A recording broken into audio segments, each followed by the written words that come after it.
Halo semua, hari ini kita akan bawa anda dekat dengan Honda Civic Type R, sebuah kereta yang memang viral dan jadi kegilaan ramai di Malaysia sekarang. Dari rekaan luarannya yang agresif sehingga prestasinya yang menakjubkan, Civic Type R memang bukan kereta biasa. Jadi, duduk santai dan mari kita tengok apa yang membuat kereta ini sangat luar biasa. Pertama sekali, mari kita tengok dari segi rekaan luaran. Honda Civic Type R tampil dengan bodi kit aerodinamik yang menawan.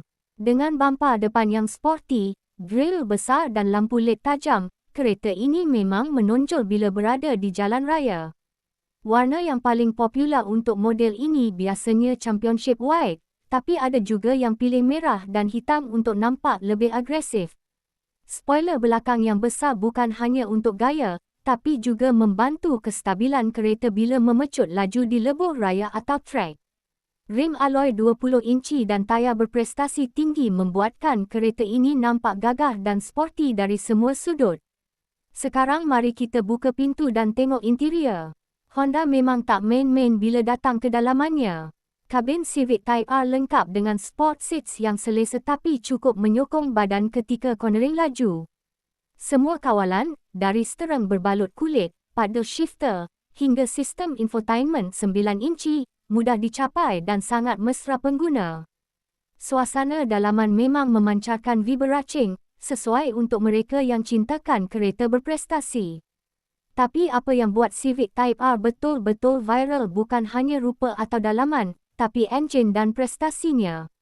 Kereta ini dilengkapi dengan 2.0L turbocharged VTEC yang mampu hasilkan lebih 310 kuasa kuda. Dengan transmisi manual 6 kelajuan, pecutannya memang pantas dan lancar, dari 0 ke 100 km/j dalam masa sekitar 5.7 saat sahaja.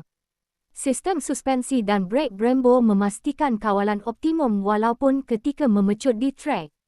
Dan bunyi exhaust Type R memang cukup memikat hati peminat kereta, bunyinya garang dan sporty, membuatkan setiap perjalanan satu pengalaman yang menyeronokkan.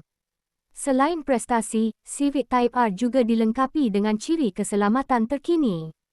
Dari Honda Sensing, Lane Keep Assist, Adaptive Cruise Control, hingga Automatic Emergency Braking, semuanya ada untuk pastikan pemandu dan penumpang lebih selamat di jalan raya Malaysia yang kadang-kadang sibuk.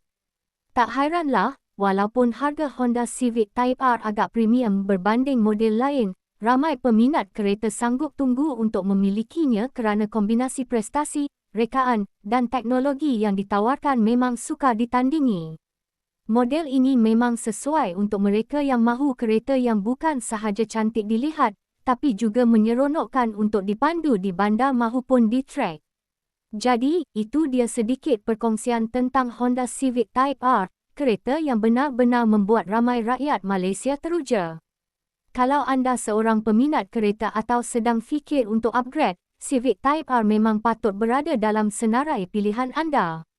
Sekarang saya nak tanya anda semua satu soalan, kalau anda boleh pilih warna untuk Honda Civic Type R anda sendiri, warna apa yang paling sesuai dan kenapa? Tinggalkan jawapan anda di komen di bawah.